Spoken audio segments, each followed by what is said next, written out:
children mythologize their birth. It is a universal trait. You want to know someone, heart, mind, and soul? Ask him to tell you about when he was born. What you get won't be the truth. It will be a story. And nothing is more telling than a story. Vida Winter. Tales of change and desperation.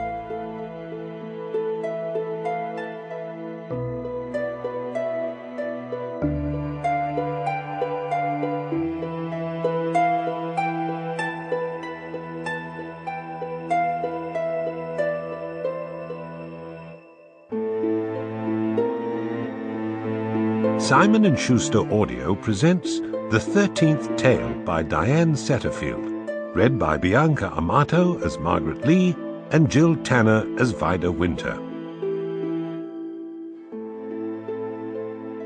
Beginnings. The Letter. It was November. Although it was not yet late, the sky was dark when I turned into Laundress Passage.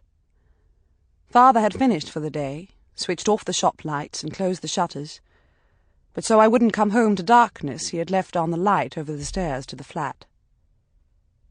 Through the glass in the door it cast a foolscap rectangle of paleness onto the wet pavement, and it was while I was standing in that rectangle, about to turn my key in the door, that I first saw the letter.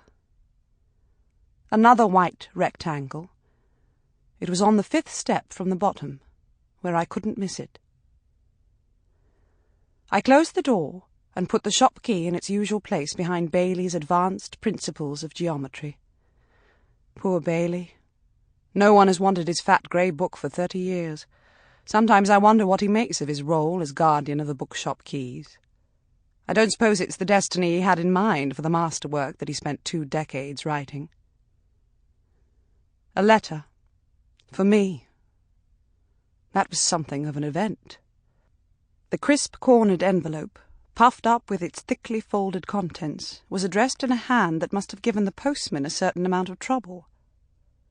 Although the style of the writing was old-fashioned, with its heavily embellished capitals and curly flourishes, my first impression was that it had been written by a child. The letters seemed untrained. Their uneven strokes either faded into nothing, or were heavily etched into the paper. There was no sense of flow. Sample complete. Ready to continue?